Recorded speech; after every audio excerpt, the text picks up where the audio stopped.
Well, glory to God. Bless the Lord. I hope that you enjoyed today's time of worship. My goodness, every time we have the opportunity to just release our songs, release worship unto the Lord, it allows us to stay connected, feel connected, not only with God, but also being connected with each other. So, though that you are in your living room, maybe, or your bedroom, wherever that you are, I am where I am, and other brothers and sisters are, but together we are offering up worship unto the Lord. This morning, I am so excited for us to be enjoying this service. And the reason why is that we're continuing to look at this topic as it is.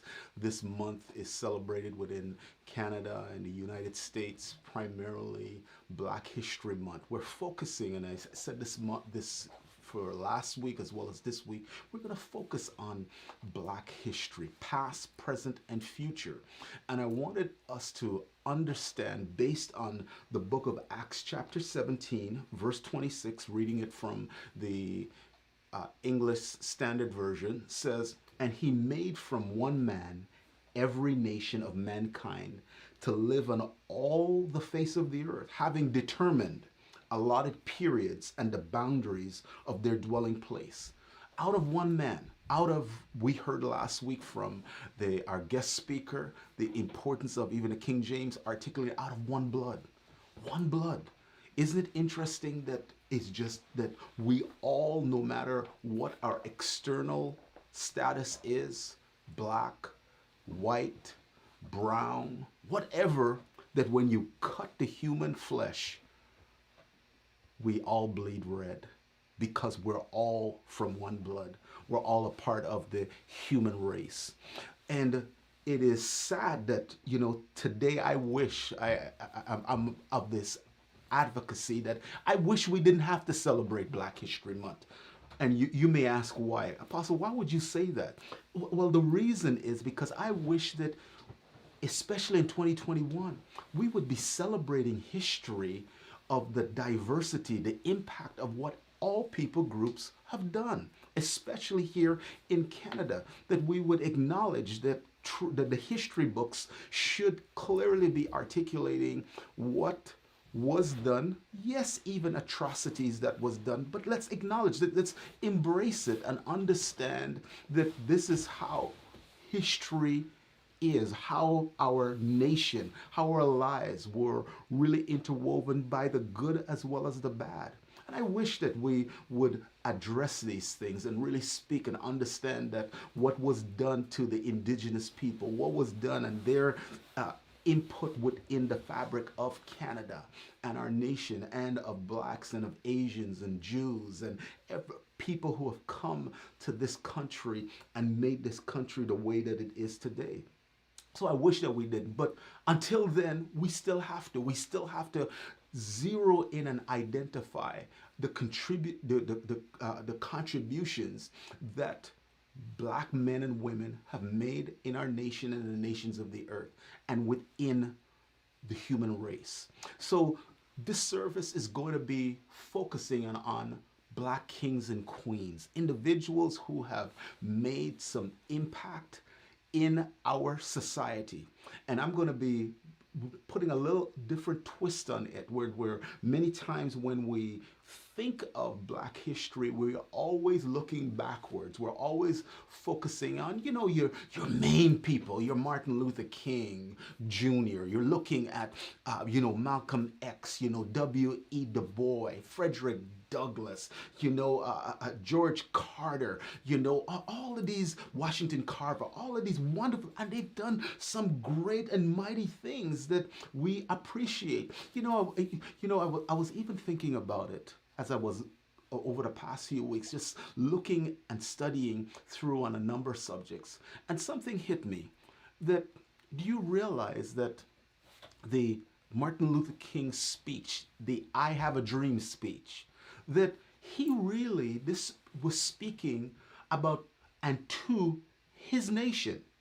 That I Have a Dream speech really does not speak to the black man or woman in Canada or the black man or woman in other parts of this world. It really, he was speaking, I have a dream as it pertains to the United States of America, his country, of the atrocities that was taking place, the hypocrisy of what the founding fathers of that nation had built and established that the nation would be built upon.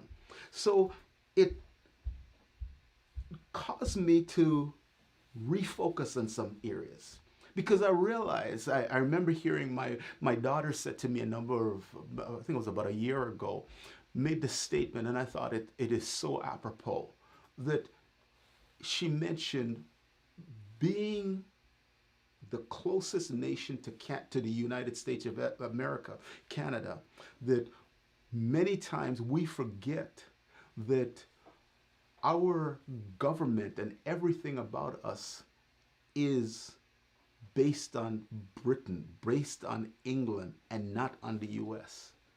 But because we're so close, our system of thought and belief system has been influenced by the United States of America. I am not speaking down in any which way. I'm just speaking the facts. And this really, it causes us that when we're looking at Black history, I want you, especially, I'm speaking to my Canadian brothers and sisters today.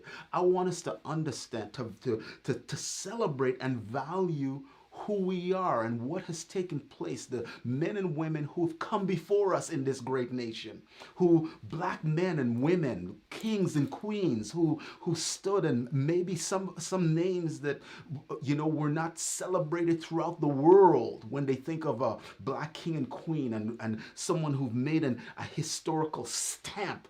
But I want you to understand, no matter who you are, as a Black man or as a Black woman, I want to encourage, I want you to understand right now that your life matters.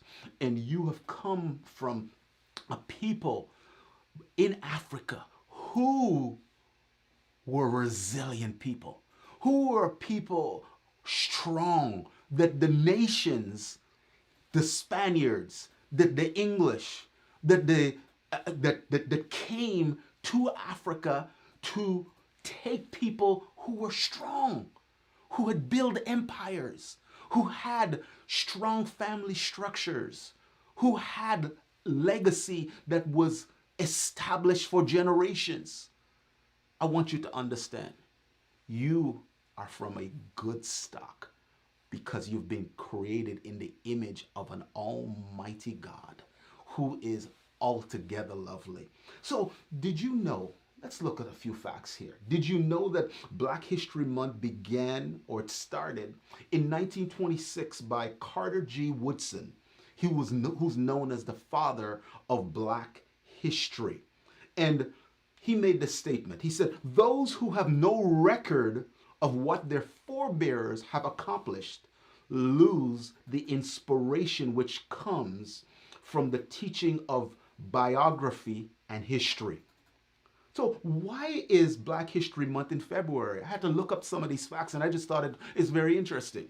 Because, many times I've made the statement, and people have said, well, why is it that it's February, the people pick February and it's the shortest month of the year and all of these things. Well, the reason why is that it said that it coincides with the birthdays of both U.S. President Abraham Lincoln and social reformer Frederick Douglass. That was the reason why they picked it. So it wasn't the conspiracy theory. It wasn't the conspiracy that they want to keep limit Black people to the smallest month. No, this brother Carter Woodson, he decided was based on those two factors there. Do you realize that the countries that celebrate Black History Month is just the United States of America, Canada, the UK, Britain, and Ireland. Those are the only places that celebrate Black History Month. Now, do you realize now in Canada, the only, as of recent time, that we started celebrating Black History Month. It was actually in 1978 that Dr. Daniel G. Hill and Wilson O. Brooks presented a petition to the city of Toronto to have February formally proclaimed as Black History Month. And in 1979, the first ever Canadian proclamation was issued by Toronto.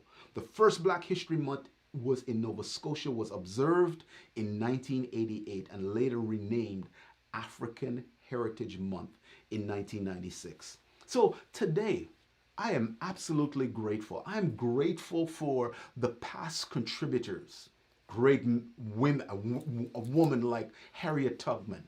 I'm grateful for the W.E. Du Bois and the Frederick Douglass and even in the 60s of Malcolm X and Martin Luther King, Willie O'Ree here in Canada within the hockey arena. And I also am thankful recently of individuals who have led this movement of Black Lives Matter, of these three great women who will go down in history: Alicia Garza, Patrice Coloros, and Opal Terriot. You know, I'm appreciated. Why? Because I see here that here was three women who saw injustice, started something off with a hashtag, and it just blew up. But they ran to the front as trailblazers.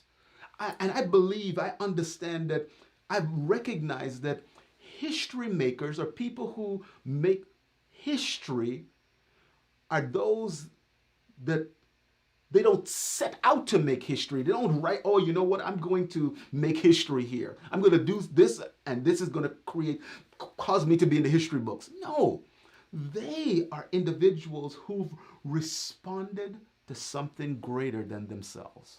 They hear something, their eyes see something, and they're disturbed.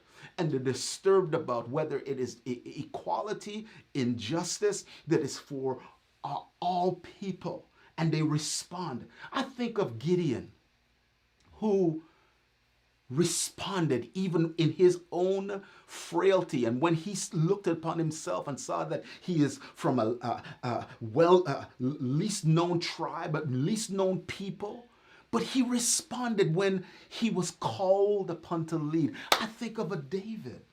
I think of David when he heard the atrocities that Goliath was saying concerning his people and his nation, and he responded. I think, in modern day, even when we hear of Paul, Paul, whose name was changed to Paul, he responded to the confrontation that he had with the Lord, that the Lord had showed up to kill him. But he responded in his response to be a mouthpiece to the Gentiles, to liberate, to bring the gospel of grace of God to the Gentiles. So when I see individuals in society, and historically as well as present, I recognize true history makers respond when others retreat. True history makers run to when others are running from. They are spat upon, however, by society. They're spoken down to. They're willing to be, at times, even to be swimming upstream when everyone is swimming downstream. They're willing to experience being the only one, maybe the only one in that boardroom, maybe the only one in that class, that law field class, maybe the only one. And even at times, there's this, especially as a Black king and queen, sometimes there's this tossing and turning. You don't feel like you fit in, even sometimes with your people, because you are told you don't sound Black enough, you don't look Black enough, and then because of your external look, you don't fit in amongst certain people or certain community. But the true history makers understand that they run to the roar and they don't run away. So I want you and I, for a few moments, I want to share with you in Canada the great men and women, some great men and women who have made a mark, some whose mark has been imprinted within this nation, some names you may have not heard. And I want you to know, whether you are a, a day laborer, whether you are a lawyer, a doctor, no, whether you, whatever that you are doing as a black king and queen, I want to encourage you that you can make a mark on history, and you are making a mark on history for others to step in. So would you join me? Let's look. One of the first individuals I want to share with you in Canada who shaped our nation was Lincoln Alexander. Lincoln Alexander was a lawyer, a member of parliament, a cabinet minister, and a war veteran. But he is perhaps best known as the former lieutenant governor of Ontario. Alexander was the first person from a visible minority to take on the role, and the first black member of parliament in Canadian history. Man, that's awesome. Next is Marie Joseph Angelique. We don't have a picture of her because of her the time. But Maria Joseph Angelique was a slave who was accused and convicted of starting a 1734 fire that destroyed 46 buildings in Montreal. Although Angelique only confessed to the crime under torture and the evidence against her was circumstantial, she was hanged on June 21st, 1734. She made a mark. Viola Davis Desmond. Viola Davis was at the center of one of Nova Scotia's most controversial episodes. In 1946, she refused to sit in the balcony of the Roseland Theatre in New Glasgow, Nova Scotia, and sat on the floor reserved exclusively for white people instead. She was arrested and found guilty of not paying the full tax on a floor-seated ticket. She was jailed and fined. Man, Viola Davis. Next, Thornton and Lucy Blackburn were slaves in the United States who escaped their Kentucky owner and settled in Detroit. Then they had to escape a second time, this time to Canada. After their owner tracked them down and attempted to re-enslave them, the Thorntons were allowed to stay in Canada after the court system refused to extradite them to the United States. This was seen nationally and internationally as a symbol of Upper Canada's role as a safe haven for black refugees, citizenship, and immigration Canada.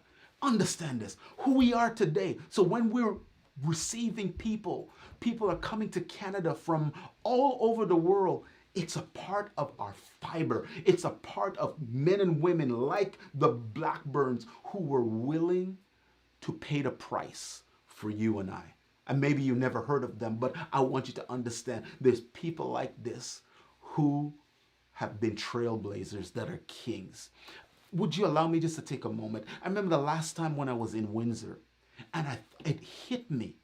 I said, people came from the South in the U.S., made their way up through what's called the Underground Railroad. Do you understand? To come that distance, then from Windsor to Nova Scotia is approximately over 2,000 kilometers.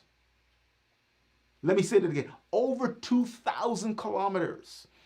That's right now, to drive from Windsor to Halifax will take you about 22 hours driving straight. How did people do this in the 17, 18, 19? How people did that? It just blows my mind. That shows you are from a stock of people of resilience, of strength, who don't give up, who don't quit, who thought of you, who were legacy generators. They were not thinking just about themselves, they were thinking about others. Oh my goodness. Let's look right now. Annie Cools. was the first black person to become a Canadian senator. Born in Barbados, she arrived in Canada as a teenager, studied at McGill University. Prior to being appointed to the Senate, Coles was a candidate for the Liberal Party in 2 federal elections but was unsuccessful. Prime Minister Pierre Trudeau appointed her to Senate in 1984. She switched party alliances in 2004, becoming a conservative senator. Today, she sits as an independent. Josiah Henson. Josiah Henson was an American slave who escaped to Canada in 1830.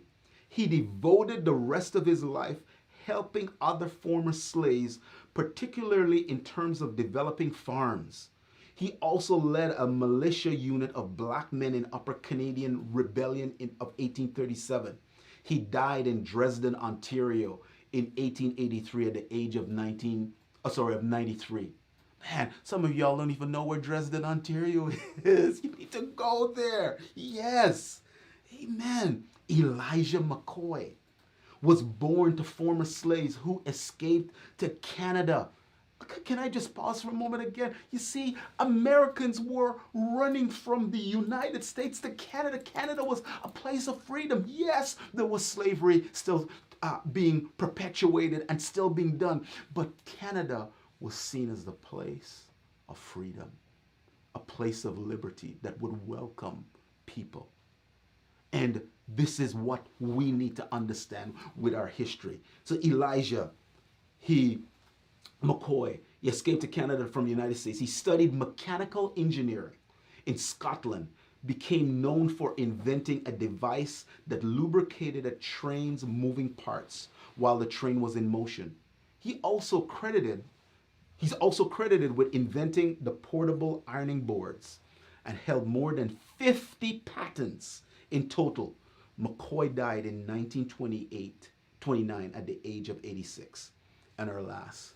Now, Kerry Bess, maybe this is a ghetto, but this woman, her face always reminds me of a wonderful mother of God, Mother of Zion, and Sister Catherine Harden's mom. And she's, because being Nova Scotia's Kerry Bess was a poet, writer, journalist, and activist. She founded the Clarion, the province's first black-owned and published newspaper in Nova Scotia, in 1946. In 1952, she began hosting the Quiet Corner radio program, which would run for 12 years. Bess was made an officer of the Order of Canada in 1979. She died in 2001. So today, we have the legacy. We're stepping into the legacy and the shoes of those who have paved the pathway for you and I today to walk victorious. Failure should not be something you associate yourself with. Don't allow. Yes, the cards have been set against you and I. Yes, we acknowledge that. However, I want to encourage you. I want you to understand you have inside of you the fiber, the DNA, the natural lineage of a great people, a smart people, an intellectually wise people, a resilient people. I want you to know that you come from a great stock. Great stock. So today, let's examine some of the kings in our society. We're going to look at a few people that I personally know. I personally know them. I've seen them. We're going to hear from a few who are Canadian and one individual who is an American. And just to position you with this, because what you need to understand, that at times what you may do, the world may not know. You may never be celebrated by the world. But I want you to know that as a black king, as a black queen, that what you're doing will make an impact change things for your family, for the families to come, your community, our city, our nation, the sphere, the workspace that you work in, the ethos of which you are functioning in. You've been raised up, you've been put in this earth for such a time as this. And I'm reminded of just a simple woman. Her name was Osella McCarty, a cleaning lady who, from working all of her life, accumulated great savings in southern Mississippi. She accumulated so much, and she sold. Oh my God. She gave $150,000 for a student scholarship program. Did you hear what I said? She was a cleaning lady. Technically society, a nobody. But she amassed this wealth. And you know what she said? She said, I want to help somebody's child go to college. I'm giving it away so that the children won't have to work as hard like I did. Would to God that there are more men and women like Osella McCarty. I believe some of them are right in the midst. I'd like to introduce to you this person, this trailblazer in his ethos. As a black king, he has served on the front line as a fireman, putting his life on the line for others for almost 30 years. He served within the Brampton Fire Department as a captain. He is a husband, a father of 3. Let's hear from Captain Ryan Agard.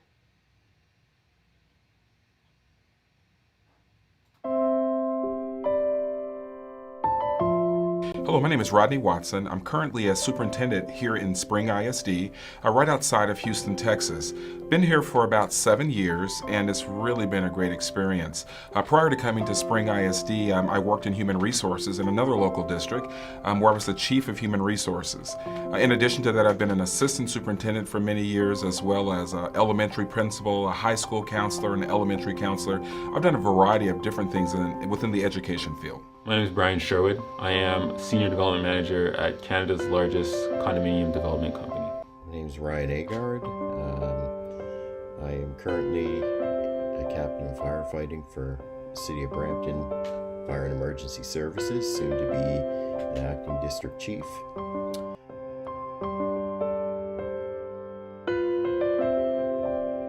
So it's been really interesting. In the field of education, as we know, that there's a lot of research out there saying that African American kids benefit from seeing people that look like them. I come from the belief that all kids benefit from being educated by individuals that look like them. I've had a very varied but great educational background. I've grown up in areas where I did not have individuals that looked like me in the entire school, but I've had individuals that cared about me, individuals that have sewed into me, individuals that held me accountable and taught me and provided high expectations for me to be able to reach. At times it's been challenging. People question you at every juncture. I started in 1993 as a volunteer. And even then, starting off, a lot of people question. It was a small town, not very cultured, not very many black people. So some of those, including one of the senior officers, was determined that, adamant against affirmative action. And same thing is, I became full-time. I did well as a volunteer, became full-time, same thing. People question whether you got on your own merit or just because of your skin color. Being a black person in my industry has been challenging and rewarding at times. I've been in a space where 90% of my colleagues are white, of either Jewish or Italian descent, and there are very few black faces, which has meant challenges getting my foot in the door, but has also meant that once my foot has entered, I'm very much remembered.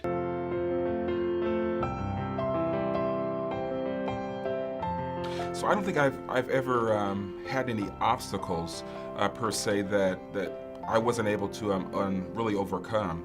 I think one of the things is how we prepare people for different environments and different situations that they may come into. I've had the opportunity to be in an urban district where the majority of the students were African American and Hispanic. I've been a leader in a district where I was the only African American principal in the entire district. I think both of those districts provided unique challenges, but it really is looking at what the outcome is, that I knew why I was sent and called to go there, and the skills and the background that I'd received and obtained over the years that really helped me stay focused on the vision, to stay focused on the why I was sent there, why I was there, and the outcomes that I was there to achieve. My industry is very family oriented. A lot of the promotion comes within connections that have been established through friends or existing partnerships. Being outside of that circle limited my opportunities to break in and achieve higher levels of success. In my first position of employment, there was opportunities that I was always overlooked on. I wasn't given the chance to prove myself. The way that I've overcome that challenge is by working harder, by not giving up, by believing in the work that I've put in, and having confidence in myself, and knowing that with the hard work, I would be able to overcome. Yeah, so I did well as a full-time firefighter, still full-time, obviously. Did well as a captain. As a matter of fact, I have people who have spent their whole career with me as their leader, some of them up to 11 years, and still maintain they don't want to work for anybody else but me. So, that proves that I've succeeded at my role as a captain as well. So that's the bottom line, that people can question you, but let your performance show the truth.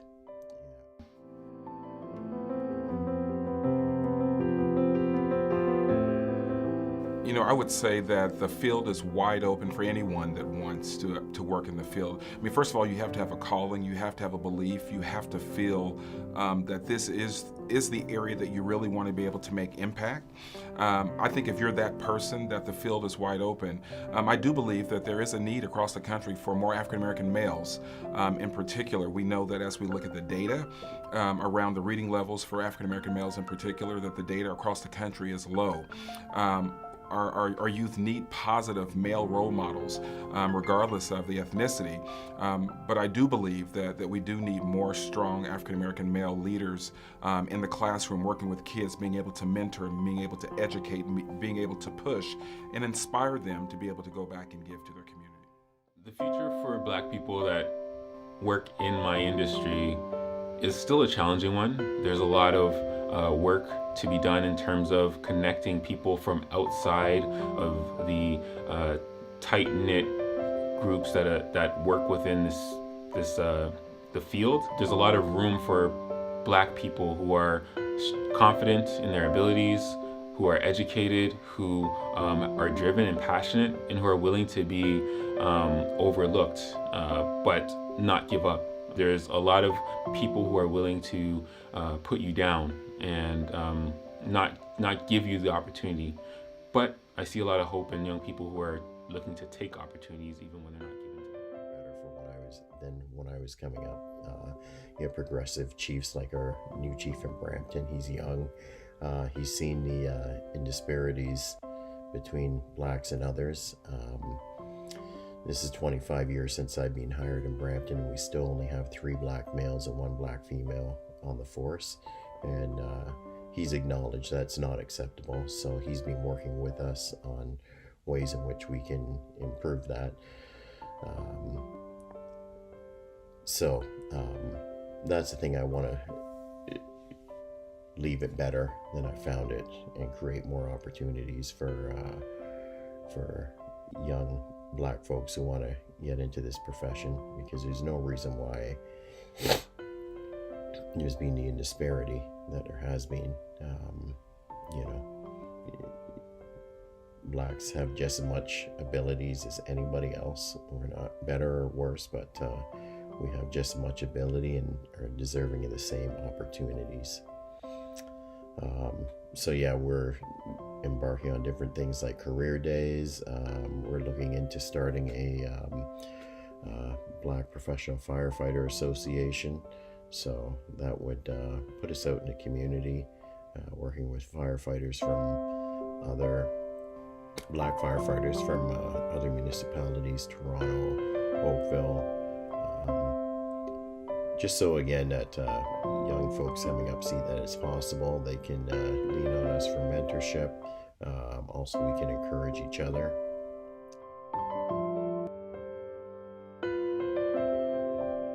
Wow, I mean, there's so many people that have been a part of my development. I couldn't say that I did it by myself, because I would be lying. I think about my parents, who were both educators, who prayed with us, poured into us, were great examples for us in how to go back and give to communities, how to serve others, how to serve people. I think about a proverb that focuses on iron sharpening iron. And there's been so many people that have sharpened me, African American people, white people, that regardless of what my ethnicity was or is, they've taken me because they saw a connection, or they saw a seed that they wanted to plant into me, in hopes that I would take that seed and grow it, as well as plant it into other people. More than anything, I think it's about us really understanding what our calling is and being open. Not every situation or every mentoring relationship that I've been in has been great, but there was something that I was supposed to get out of it.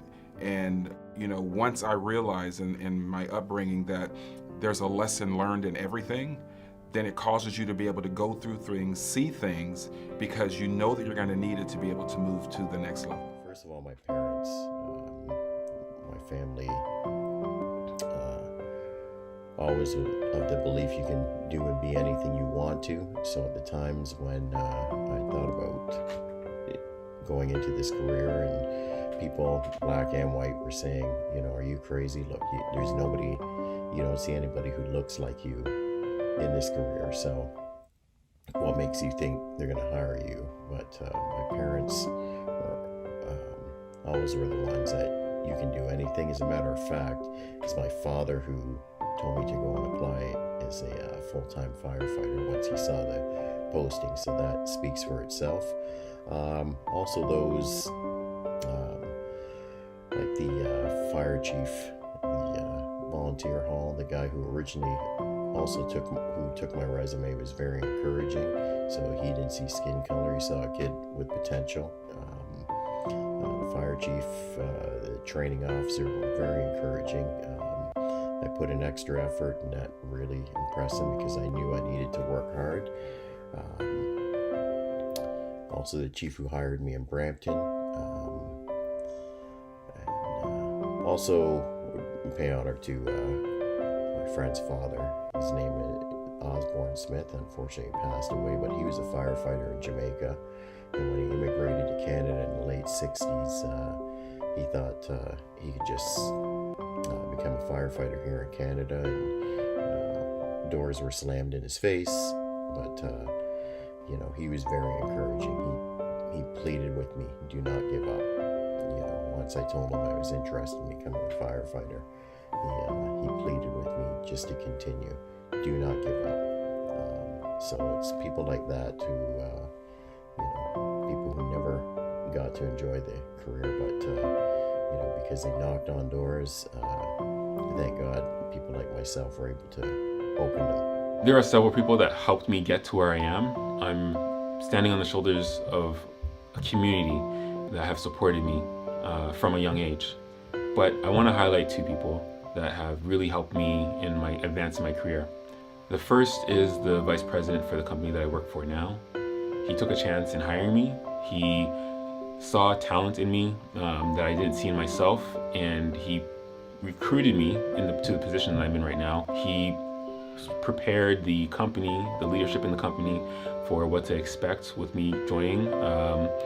He also had some doubts on how I would be received, but knew that I would be able to overcome. And by giving me that confidence that he believed in me, really allowed me to push through any of the fears that I had joining the company. The second group of people that I really stand on today are my parents, and specifically my mother. She believed in me in times when I didn't even think I was capable of doing things. She showed me that it's important to prove people wrong, because there's those who are going to doubt me and question my ability, but as long as I'm confident in myself, which is what she taught me, as long as I have confidence in myself, I'll be able to. I think it's my obligation to help the next generation. It's my obligation to instill into the youth of today the same amount, if not more, than what people have poured into me. I think that's what brought me to the field of education, watching my parents give back to their communities. It's something that I know that is my calling to be able to do as well. And not just giving back to the kids, but giving back to other adults and helping to grow the adults and provide and develop relationships with adults that can pour into kids to make impact that's not just in one classroom, but like in my current position, it provides an opportunity to make impact across 35,000 students. I'll be able to overcome. Helping the next generation is very important to me. I'm very passionate about allowing or showing other people of color in the industry that their voices matter. I've started a nonprofit organization that supports young, inspiring Black planners, Black urbanists, Black people in development to not only see themselves as needed in the industry, but to network with other Black professionals. I try my best to instill in them the confidence that was instilled in me through my parents, through those managers and vice presidents who saw something more in me than I saw in myself. I try to encourage them not just to receive my mentorship, but to see someone else and mentor them as well. And through that, with some friends of mine, we've been able to develop a pretty strong network of Black young planners who I believe are the future of land development in Toronto. Students.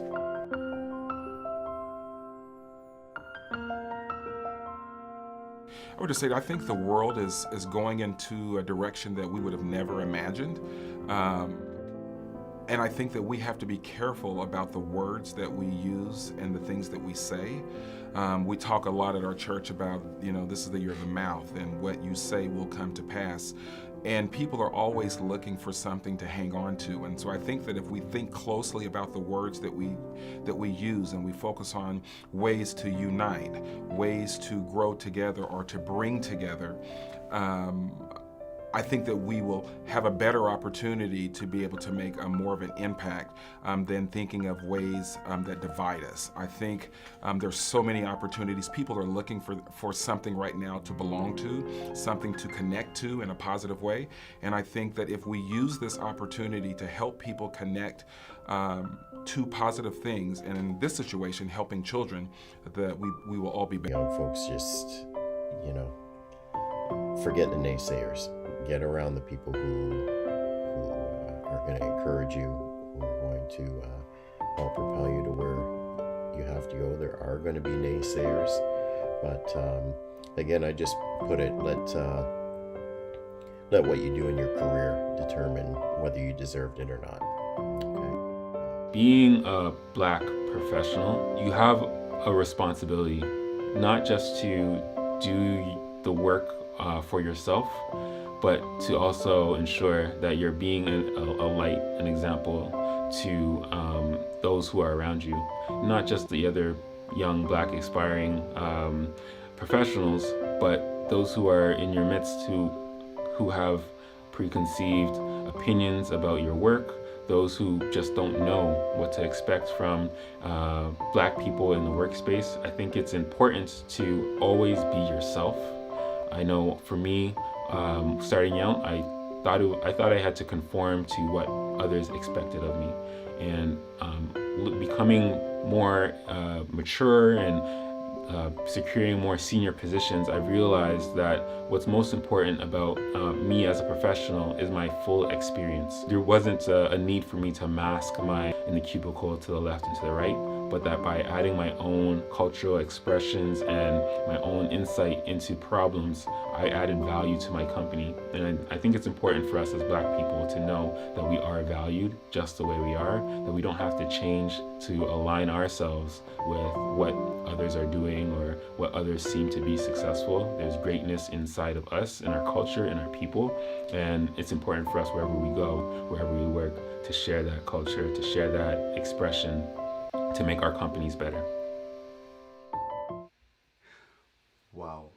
We just heard from some awesome trailblazers within their various ethos. We've heard from Captain Ryan Agard.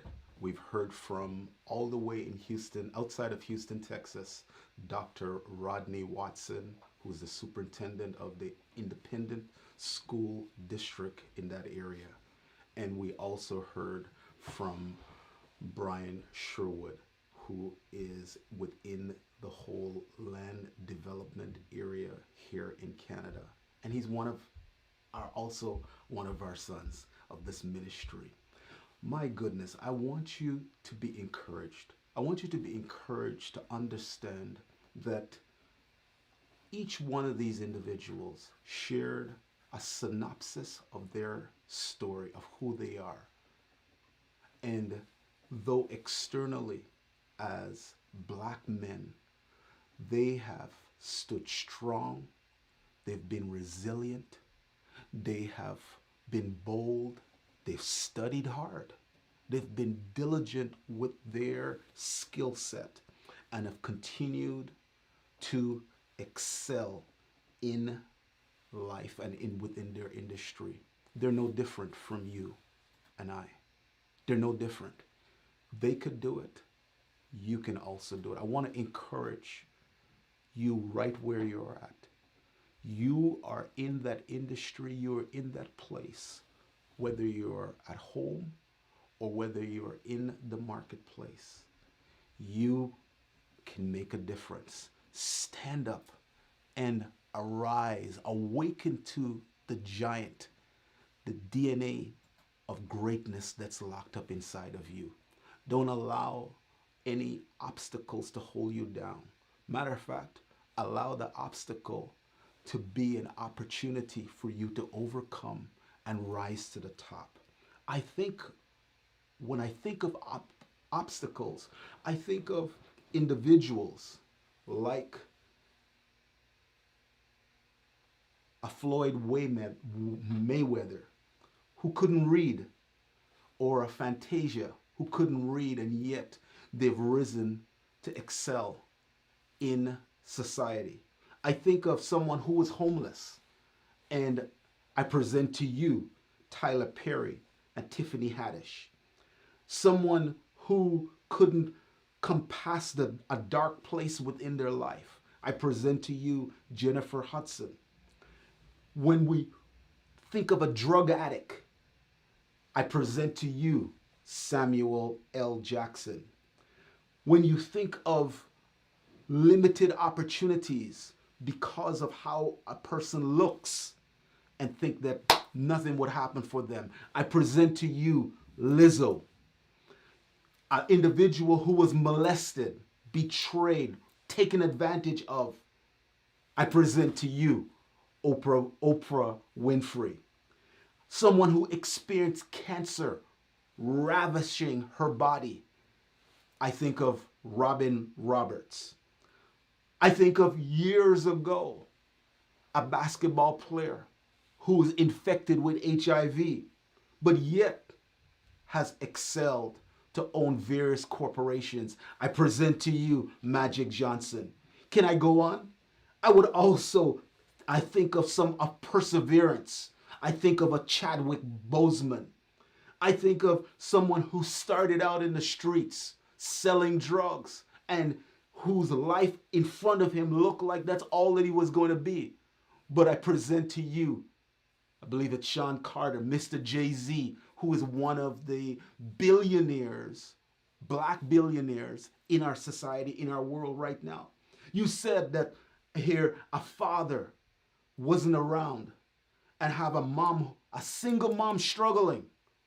I present to you a LeBron James. You know I had to make mention to him. I present to you a LeBron James who ends up being a good father, but also and a husband, but also impacting society.